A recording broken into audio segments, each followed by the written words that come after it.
I never thought I would be the kind of woman who stood frozen on a stage in front of 300 people, while my husband told a room full of strangers that I was lucky he kept me.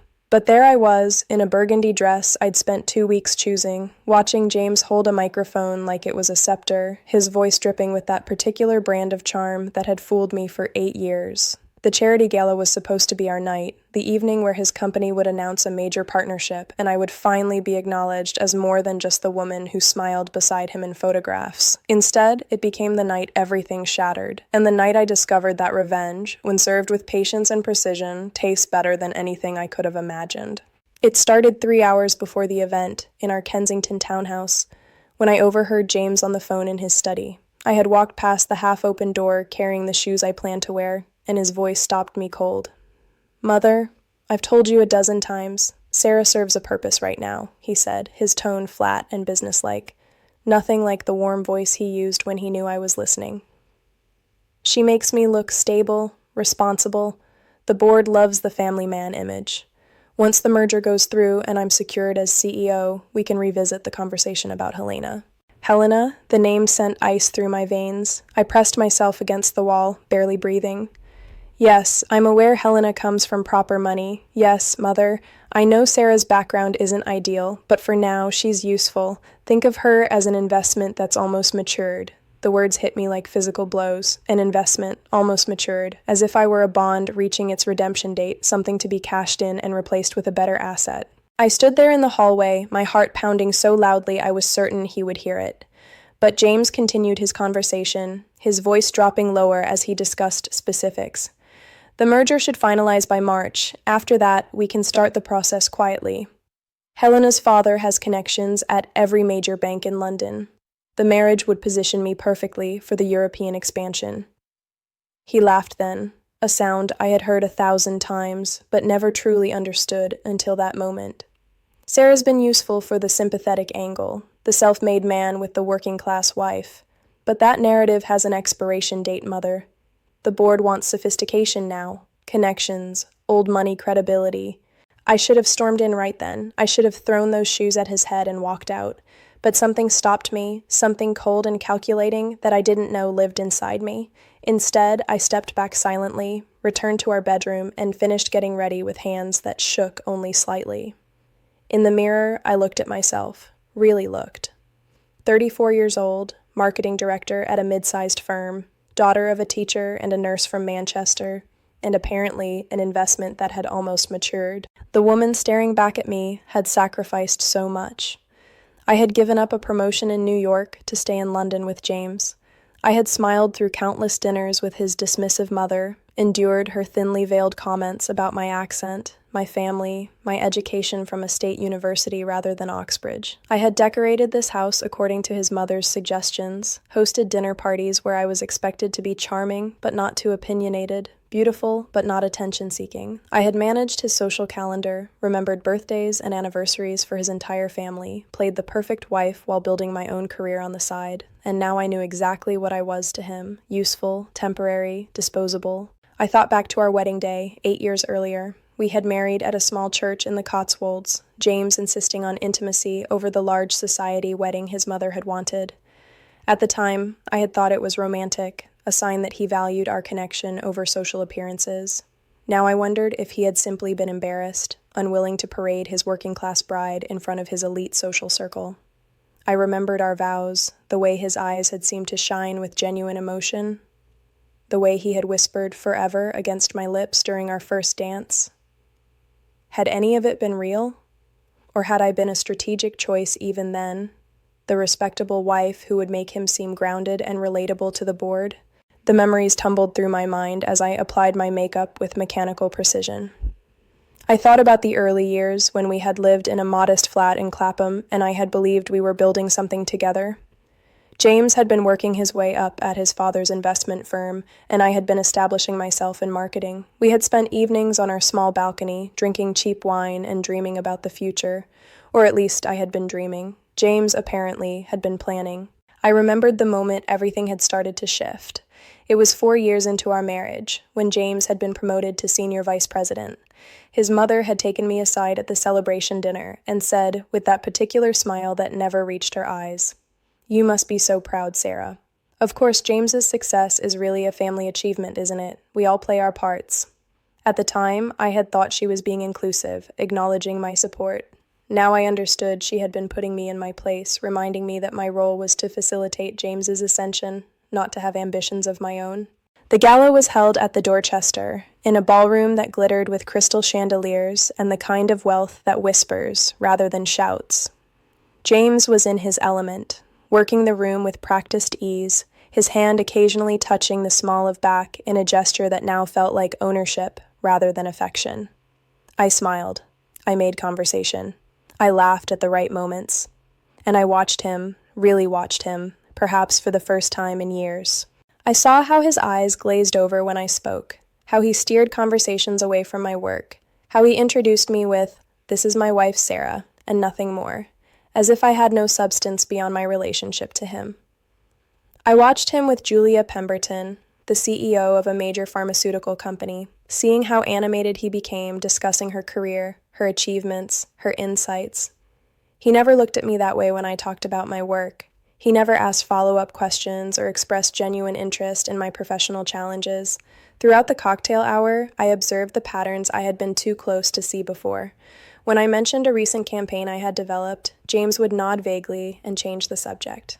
When others asked about my work, he would smile indulgently and say something like, "Sarah keeps herself busy," or "she has her little projects," as if my career was a hobby, something to occupy my time until he needed me for something more important. Dinner was salmon and lies, course after course of both.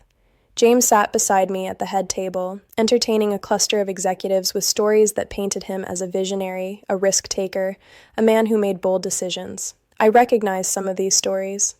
They were mine. The marketing campaign that had saved his company £12 million last year, the one I had strategized during countless late nights while he golfed with clients. He told it as his own brilliant pivot.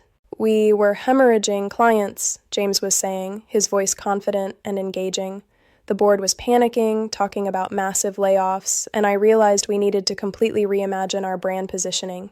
We weren't just offering investment services, we were offering peace of mind in an uncertain economy. He leaned forward, the executives hanging on his every word. I developed this entire campaign around the concept of steady hands in stormy seas, print, digital, even a series of client dinners where we presented our long-term strategy. Within 6 months, we had not only retained our clients, but brought in 15 major new accounts. I remembered developing that campaign. I remembered the night I had stayed up until 3 a.m., surrounded by marketing research and client data, when the phrase "steady hands" had finally come to me. I had called James, excited, and he had been half asleep, murmuring vague encouragement. The next morning, I had presented him with a full proposal, complete with mock-ups and budget projections. He had been enthusiastic, grateful even. "This is brilliant, Sarah," he had said. "Let me take this to the board." I had assumed he would credit me. I had never even asked. The crisis management approach that had protected their reputation during a product recall? Mine again. Now his anecdote about trusting his instincts. "Sometimes," James was saying now, his hand gesturing expansively, "you have to go against conventional wisdom. When the recall happened, everyone wanted to go silent, minimize exposure. But I knew that transparency was our only real option. I personally drafted the public statement, handled the media interviews, created the client communication strategy. It was a risk, but it paid off. I had drafted that statement. I had spent 3 days researching crisis communication best practices, consulting with PR experts I knew from my network, crafting message points that acknowledged the problem while emphasizing the company's commitment to client safety. James had presented it to the board exactly as I had written it. I had watched the press conference from my office, feeling proud that my strategy was working, never once thinking to feel resentful that my name was nowhere in the conversation. I sipped champagne and smiled and felt something hard and bright crystallizing in my chest. It wasn't just anger, though anger was certainly part of it. It was a kind of clarity, a sudden sharp understanding of exactly how I had been used, how systematically James had extracted my talent and presented it as his own. I thought about all the late-night conversations where I had helped him problem solve, all the strategies I had outlined over breakfast, all the insights I had shared that had later appeared in his presentations, with nothing but the formatting changed. Then came the speeches. The charity was something to do with education for underprivileged children, which James supported purely for the tax benefits and social currency. He had been invited to speak about corporate responsibility, and he stood with the easy confidence of a man who had never been told no, never been made to feel small, never been called useful, as if that was the height of his generosity. He thanked the organizers. He made a joke that landed perfectly, something about how charity work was easier than his golf game, which got polite laughter from the crowd. And then he looked at me, and I saw it. That flicker of something cruel in his eyes, something that said he knew I'd heard him earlier, and he simply didn't care. "I want to take a moment to acknowledge my incredible wife, Sarah," he said, and the room politely applauded. I felt my face freeze into a smile, every muscle in my body tensing. Marriage isn't easy, as anyone in this room can attest. It requires patience, compromise, and a certain generosity of spirit. He paused, and I could feel it coming, could sense the shift in his tone, the slight edge that only I would recognize. Sarah came from very humble beginnings, worked her way up through determination, and I admire that. Not everyone has the advantages I was fortunate enough to be born with. The words were complimentary on the surface, but I heard the subtext, the reminder to everyone in this room that I was not one of them, that I came from elsewhere, from a lesser place. When we married, I made a commitment, and I'm a man who honors his commitments. Another pause, this one longer, more deliberate. The room was completely silent now, everyone watching. "She's lucky I kept her, really, through all the adjustments and challenges." He said it with a laugh, as if it was self-deprecating, as if he was making fun of himself for being so noble, so generous in his forbearance. But I heard the truth beneath it, and from the way some of the women at nearby tables shifted uncomfortably, I knew I wasn't the only one. The room laughed with him, that polite laughter of people who don't quite know what they're laughing at but feel obligated to join in. And I sat there, something cracking inside me, that hard, bright thing expanding until I thought I might shatter. My hands gripped the edge of the table, my knuckles white. I thought about standing up, walking out, making a scene, but I couldn't move. I was frozen, trapped in this moment of public humiliation, dressed up as affection. Before I could move, before I could even process what I would do next, a man stood up 3 tables away. I recognized him vaguely, Marcus Westwood, the tech billionaire who had recently moved to London from San Francisco, someone James had been desperately trying to impress for months. I had met him briefly during cocktail hour, a polite handshake and exchange of pleasantries. He had asked what I did, and when I had started to answer, James had interrupted with some joke about me being busy running his life. Marcus was in his early 50s, silver hair, sharp suit, the kind of face that gave nothing away. He walked toward the stage with purpose, and James, still holding the microphone, looked momentarily confused. The room went silent, the air thick with sudden tension. Marcus held out his hand for the microphone, and James, caught off guard, handed it over with a nervous laugh that didn't reach his eyes. "James Mitchell," Marcus said, his American accent clear and authoritative, cutting through the silence like a blade. "I'm going to interrupt you for just a moment, if I may." It wasn't really a question. He turned to face the room, his expression unreadable, his posture relaxed but commanding. "I've been listening to your speech with great interest, and I feel compelled to share something with everyone here tonight. You see, I make it my business to know who I'm dealing with, especially when someone is as persistent in seeking my investment as you've been, James." I saw James's face go pale, saw him try to maintain his composure even as his hands clenched at his sides. Marcus continued, "And in doing my research, I discovered something fascinating." He looked directly at me then, and I saw something in his eyes, something that looked almost like respect, like recognition. "The marketing genius behind your company's turnaround last year? That wasn't you? It was Sarah. The crisis management strategy that saved your reputation? Also Sarah. In fact, every major strategic decision that's made your company worth my potential investment can be traced back to work your wife did, often without credit, always without appropriate recognition." The room was utterly silent. I could hear my own heartbeat, could feel the eyes of 300 people turning toward me. James tried to speak, his mouth opening, but Marcus held up a hand. I had a very interesting conversation with Emma Chen, an attorney who happens to be Sarah's best friend, and who was concerned enough about some things she'd noticed to reach out to my office last week.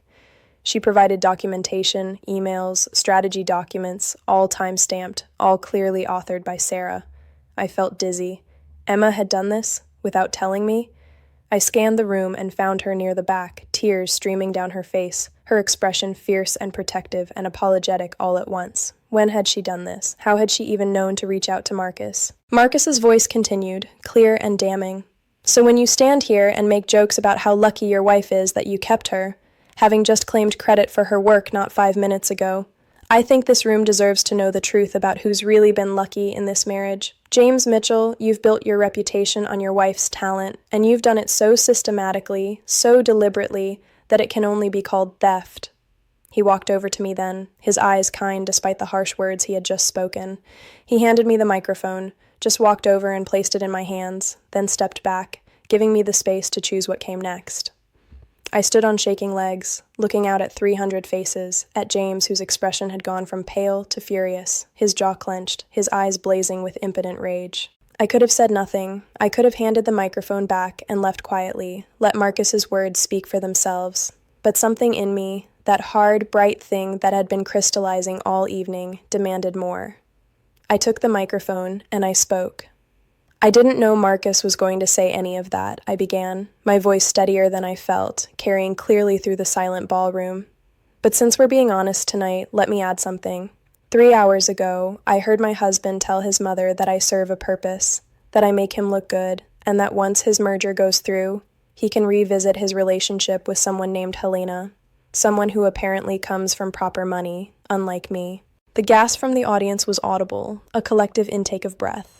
I saw James lunge forward, but Marcus stepped smoothly between us, his body language calm but unmistakably protective. I continued, my words coming faster now, 8 years of silence breaking apart. So yes, James, let's talk about luck. You're lucky I spent 8 years making you look brilliant. You're lucky I never asked for credit because I loved you and thought we were partners. You're lucky I prioritized your career over my own, turned down opportunities, relocated for your job, played the perfect supportive wife while you built your reputation on my ideas. My voice cracked slightly, but I pushed through. And you're spectacularly lucky that I'm standing here right now instead of with my attorney, filing for divorce and demanding compensation for intellectual property theft, though I suppose that's exactly where I'll be first thing Monday morning. I set the microphone down on the table with a decisive click and walked off that stage with my head high, my heart hammering, and absolutely no idea what I was going to do next. But I knew I wasn't going back to that house in Kensington, wasn't going back to being useful, wasn't going back to being the woman who made herself invisible so her husband could shine. Emma caught up with me in the corridor outside the ballroom, her heels clicking rapidly on the marble floor. She grabbed my arms, her face anguished, mascara streaking down her cheeks. Sarah, I'm so sorry. I should have told you, but I knew you'd try to stop me. And when I found out what he'd been saying about you, what his mother was planning, I couldn't just let it happen. I was shaking, adrenaline and shock and relief warring in my system. How did you even know Marcus Westwood? How did you know he would do that? She wiped her eyes, leaving dark smudges across her face. I didn't know him, but 3 weeks ago, I had drinks with Sophie Williams. Remember her from law school? She works in corporate law now, and she mentioned that James's company was courting Westwood for a major investment. And I knew Westwood's reputation, knew he hated men who stole credit from their employees, especially women. His sister went through something similar years ago, had her research stolen by her lab director. He's been vocal about it in interviews. Emma took a shaky breath. So, I did some digging, Sarah. I went through every email you'd ever forwarded to me complaining about work. Every text where you'd mentioned helping James with a project. I pulled together copies of everything, every email where you'd sent him strategies, every document where you'd outlined campaigns.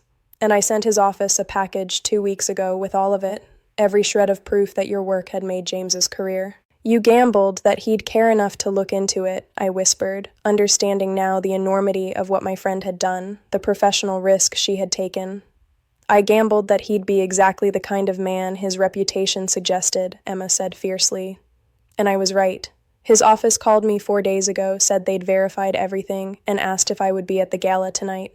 They didn't tell me what he was planning, but they said to make sure you wore something you felt powerful in. She laughed through her tears. I thought maybe he was going to mention it privately to James, scare him into treating you better. I never imagined he'd do it like that, in front of everyone.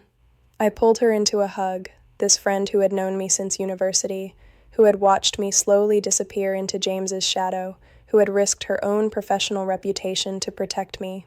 "What happens now?" I whispered against her shoulder. She pulled back, her expression transforming from anguished to fierce. The corporate attorney, I knew she was underneath the emotional exterior. Now you get every single thing you're owed. I've already been working on it, Sarah. I've got documents ready to file, a forensic accountant ready to examine the company's records, 3 employment lawyers who specialize in intellectual property theft. We're going to bury him. That night, I stayed at Emma's flat in Notting Hill, a beautiful space filled with books and art, and the kind of comfortable elegance that came from having good taste rather than old money. I couldn't sleep. I lay in her guest room, staring at the ceiling, my mind racing through the events of the evening, replaying James's speech, Marcus's intervention, my own words echoing in my head. My phone wouldn't stop buzzing.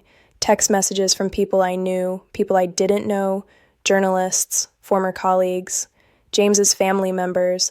His mother left a voicemail that I didn't listen to.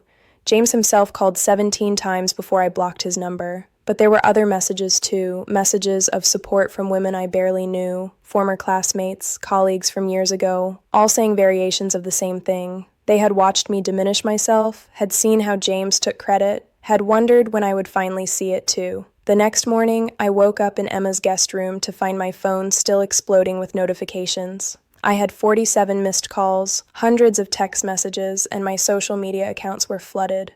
But it was the news alerts that made my hands shake as I scrolled through them. Billionaire exposes executive's lies at charity gala. Tech mogul defends woman publicly humiliated by husband.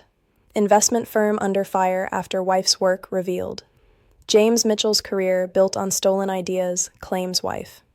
The articles were everywhere, in every major business publication, some with photos from the gala, capturing the moment Marcus handed me the microphone, the moment James's face went pale, the moment I walked off that stage.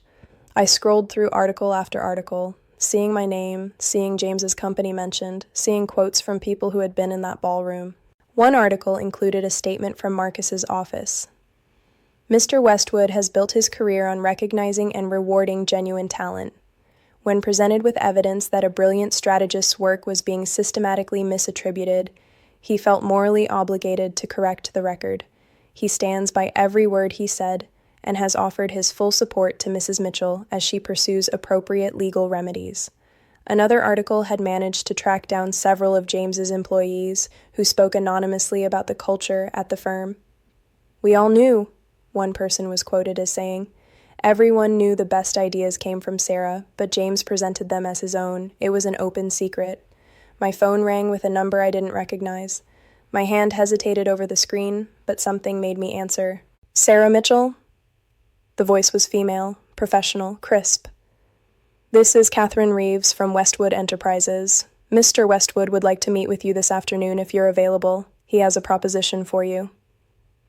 I met Marcus at Claridge's that afternoon, in a private room that spoke of power and discretion, elegant and quiet, the kind of place where important conversations happened and were never overheard. He stood when I entered, shook my hand firmly, and got straight to the point. "I owe you an apology," he said, gesturing for me to sit. "What I did last night was impulsive and put you in a difficult position without your consent. That wasn't fair, regardless of my intentions." I sat down, still processing everything, still feeling like I was watching my life happen to someone else. "Why did you do it?" He leaned back, studying me with those sharp, assessing eyes. "Because I've built 3 companies from nothing, and every single one required me to recognize talent, real talent, not just people who are good at taking credit for other people's work." When Emma Chen's package arrived on my desk, I spent 2 days reviewing everything. "Your work is exceptional, Sarah. The strategies you've developed, the way you think about market positioning and crisis response, the way you understand human psychology and translate it into business outcomes, it's exactly the kind of thinking my investment firm looks for." "What kind of proposition?" I asked, because I was learning to be direct, learning that subtlety and patience had cost me years of credit and respect. Marcus smiled slightly, the first real expression I had seen on his carefully controlled face. "I want to hire you, not as an employee, but as a consultant for my investment portfolio.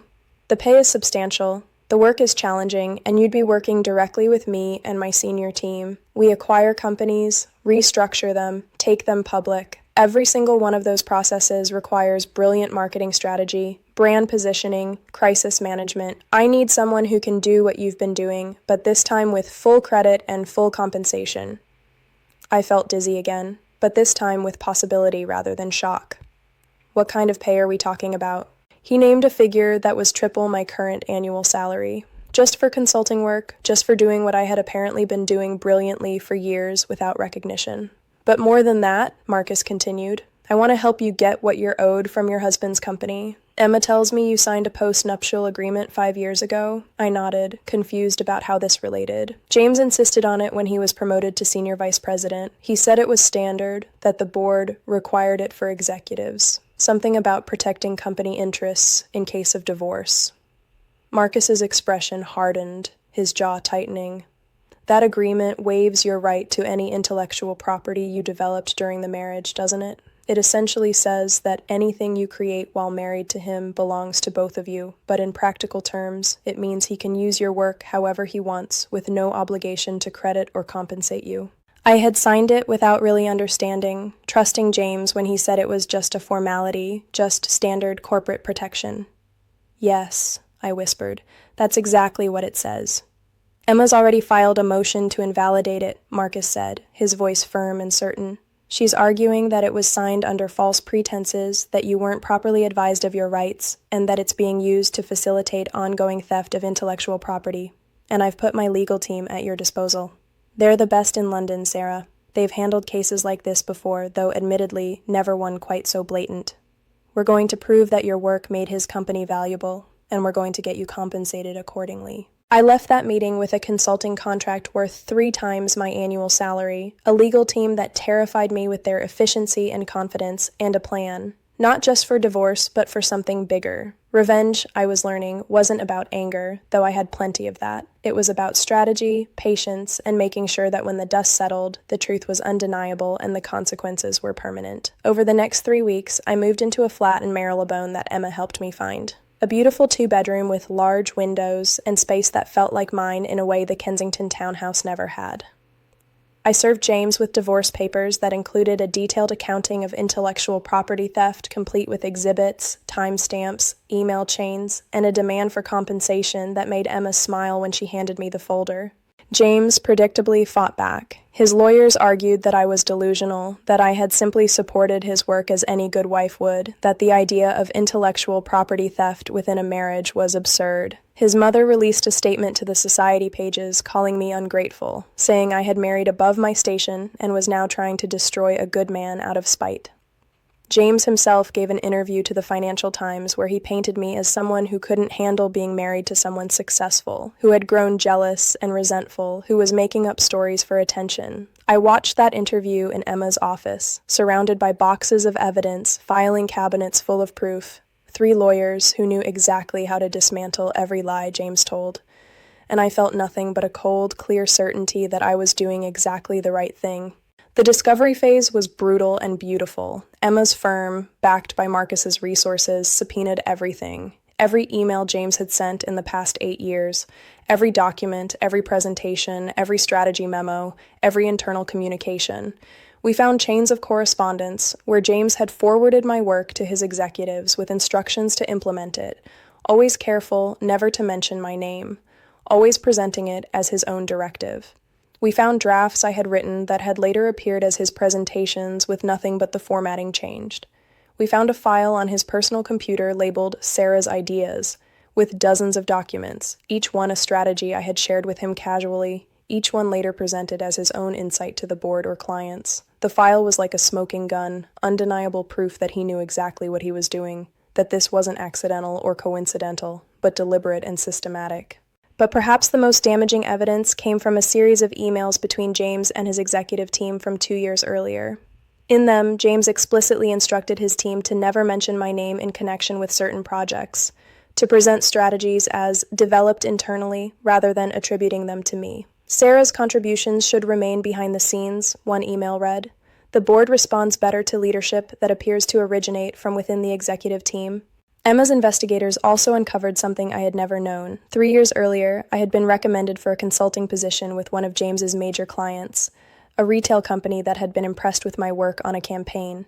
James had personally called them and asked them not to hire me. telling them I was difficult to work with and that it would create conflicts with his relationship with their company.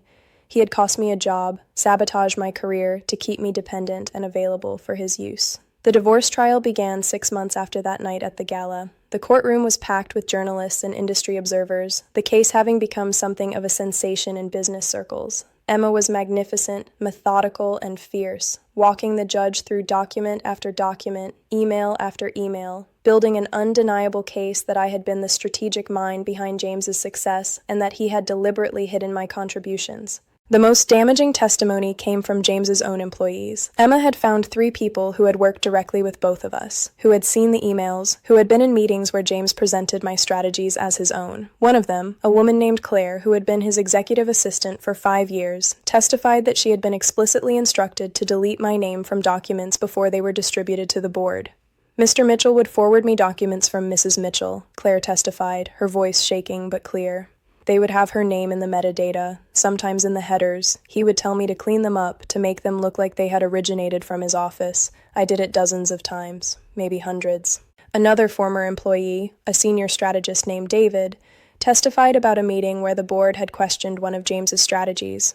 He couldn't answer their questions, David said. He had to call Mrs. Mitchell during the meeting, put her on speakerphone. She walked the board through the entire strategy, answered every question, explained the reasoning, and then Mr. Mitchell took credit for it in the meeting notes. When it was my turn to testify, I was calm. I had prepared for this, rehearsed with Emma's team, gone through every document and every memory until the truth was as clear and sharp as glass. I explained how I had trusted James, how I had believed we were building something together, how I had prioritized his career, because I loved him.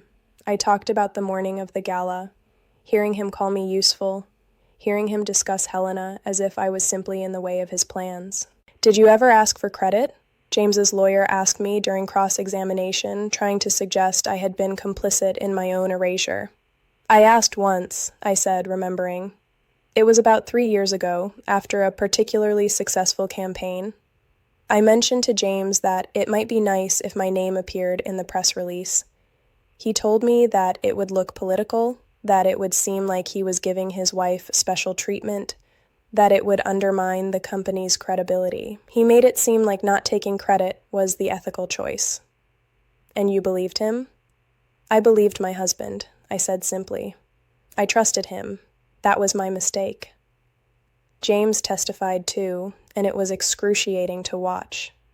He tried to be charming, tried to paint me as bitter and vindictive, tried to suggest that every marriage involves collaboration and support, and that I was trying to criminalize normal spousal behavior. But under Emma's cross-examination, he fell apart. She asked him to explain specific strategies, to walk through the thinking behind campaigns I had designed. He couldn't. He stuttered and backtracked and finally admitted he didn't remember the details because it had been Sarah's project. Emma pounced like a predator who had been waiting for exactly that moment. "So you agree that these were Sarah's projects?" He tried to recover, tried to find solid ground. We worked on them together, marriage as a partnership. She pulled out an email chain, entered as evidence, blown up on a screen for the entire courtroom to see. "This is you, taking sole credit for this exact project in an email to your board, with no mention of Sarah's involvement. This is you in a press interview calling it my campaign.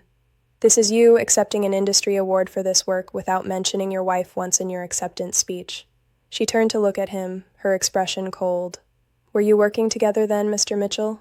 He had no answer. His lawyer tried to object, tried to argue that hindsight and hurt feelings were coloring my interpretation of normal events. But the evidence was overwhelming, undeniable, a paper trail 8 years long that proved exactly what James had done. The judge's ruling came 3 weeks later, and it was everything Emma had fought for, and more than I had dared to hope. The postnuptial agreement was invalidated on the grounds that it had been signed under false pretenses and was being used to facilitate ongoing exploitation. James's company was ordered to pay me compensatory damages for intellectual property theft, a sum that made me dizzy when I heard it, enough money to start my own firm, to build something entirely my own, to never again be dependent on anyone. But more than the money, more than the legal vindication, the judge issued a formal finding that would follow James for the rest of his career. Mr. Mitchell presented himself as a visionary leader while systematically erasing the actual source of his company's innovation, the judge wrote in her ruling. This court finds his conduct to be not merely unethical in a marital sense, but professionally fraudulent. He has built his reputation on deliberate misrepresentation and has profited substantially from intellectual property that was not his own. The news coverage was immediate and brutal for James. His company's stock dropped 18% in a single day as investors reconsidered the leadership they had trusted. 3 major clients publicly announced they were reviewing their contracts, citing concerns about the integrity of the firm's management. The Financial Times ran a scathing editorial titled, "The Emperor Has No Clothes, When Corporate Success is Built on Stolen Ideas." Business schools began discussing the case in ethics classes. James Mitchell had become a cautionary tale. The ballroom looked exactly the same, crystal chandeliers and elegant tables and 300 people who wanted to hear what I would say. But I was different. When I stood at the podium, the same podium where James had once told the world I was lucky he kept me, I looked out at faces that were curious and supportive and respectful. 3 years ago, I began, my voice clear and strong. I stood in this room and heard my husband say that I was lucky he kept me. In that moment, I felt smaller than I had ever felt in my life. But that moment, painful as it was, gave me something invaluable. It gave me clarity. It forced me to see the truth I had been avoiding for 8 years, that I had made myself invisible to support someone who saw me as useful rather than valuable. I walked them through what had followed, the investigation, the discovery of just how thoroughly I had been exploited, the legal battles and the professional vindication. But I also talked about the harder parts, the moments of doubt, the guilt that came with exposing someone I had once loved, the fear that I was being vindictive rather than just. Revenge is a complicated thing, I told them. We're taught that it's wrong, that grace and forgiveness are the marks of true strength. But sometimes telling the truth about what someone has done to you, insisting that their actions have consequences, refusing to protect them from the results of their own choices, that's not revenge, that's justice, that's self-respect, that's refusing to be erased. The applause was thunderous, and when I stepped off that stage, I felt something I hadn't felt in years. Complete peace. I had told my truth in the place where I had been most diminished. I had reclaimed the space that had witnessed my humiliation. I had transformed the memory of my worst moment into proof of my greatest strength. Marcus was waiting at the bottom of the stage steps, and he hugged me tightly. "You were brilliant," he said, "not just tonight, but every day since that night 3 years ago. You took the worst moment of your life and turned it into the beginning of your best life." "We built something remarkable," I said, including him in the achievement because he had earned it, because he had seen me when I was invisible and had chosen to make me seen. "You built something remarkable," he corrected gently. "I just made sure people were watching when you did it." And that was the truth of it, really. Marcus had given me a platform, Emma had given me protection, my team had given me support, but I had done the work. I had built Mitchell Strategic from nothing but my own talent and determination. I had proven that James's success had always been mine, that his brilliance had been borrowed, that the Emperor had indeed been naked all along. I thought about James that night as I drove home through London's glittering streets, wondered where he was, what he was doing, whether he had found any peace in his diminished life. Part of me hoped he had learned something from his spectacular fall, hoped he had gained some self-awareness about the person he had been. But mostly, I hoped he remembered. I hoped he lay awake sometimes, thinking about the woman he had called useful, the wife he had planned to replace, the partner whose talent he had stolen. I hoped he remembered the night Marcus Westwood had interrupted his speech and changed both of our lives forever. I hoped he understood finally that he hadn't been lucky to keep me. I had been the lucky one, lucky to escape, lucky to discover my worth, lucky to build something that was entirely and undeniably mine. That was my revenge in the end, not his downfall, though that had come. Not the money, though that had been substantial. Not even the vindication, though that had been sweet. My revenge was my success, undeniable and entirely mine, built from nothing but my own talent and the kind of determination that comes from being told you're worthless and deciding to prove otherwise. I had been told I was lucky to be kept, and I had proven that luck had nothing to do with it. I had always been valuable, had always been capable, had always been enough. I had just needed to stop letting someone else's limitations define my potential, to step out of the shadows and let everyone see what I could do. And now, everyone knew.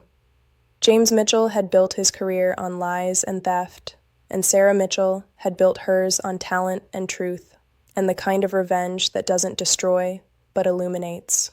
And that, I had learned, was the most satisfying revenge of all. The story could have ended there, on that triumphant note, but life rarely offers such clean conclusions.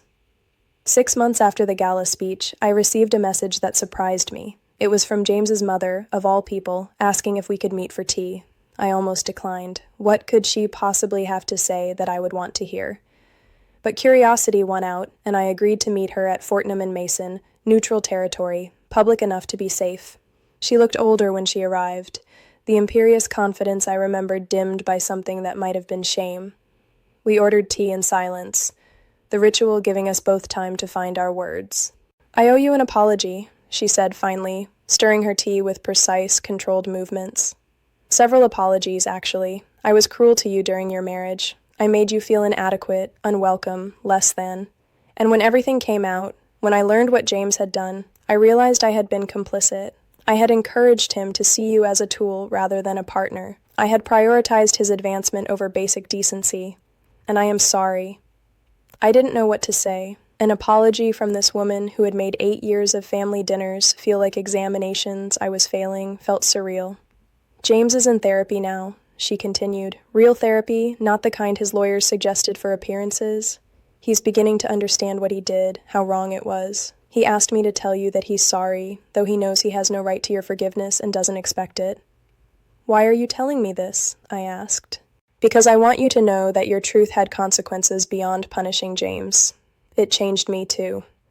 I've spent the past year examining my own life, my own marriage, realizing how much I had diminished myself to support my husband's career, and how I had taught my son to expect the same from you. I'm trying to do better now, to be better. And I wanted you to know that." We parted cordially, not friends but no longer enemies. Her apology didn't erase the years of slights and dismissals, but it did offer something I hadn't expected. Closure that came not from revenge but from someone else's genuine growth. 5 years after that night at the gala, Mitchell Strategic had offices in 3 cities, a staff of 45, and a reputation that made major corporations compete for my services. I had been featured in Forbes, Harvard Business Review, and the Financial Times. I had become exactly what James had pretended to be, a genuine visionary in business strategy. And somewhere in all of that success, I had found something I hadn't been looking for. Happiness. Real happiness, not the performed contentment of my marriage, but genuine joy in my work, my friendships, my life. I had learned to take up space unapologetically, to speak without softening my words, to be brilliant without making myself smaller so others felt comfortable. The best revenge, I had learned, wasn't about destroying the person who hurt you. It was about building a life so full, so successful, so undeniably your own, that their opinion of you became irrelevant. It was about proving that you were never the one who needed them. They were the one who had needed you all along. James Mitchell had called me lucky, had treated me as disposable, had gambled that I would stay quiet and useful and invisible. And I had proven him wrong in every possible way. That was my revenge, my victory, my truth, and it was more than enough.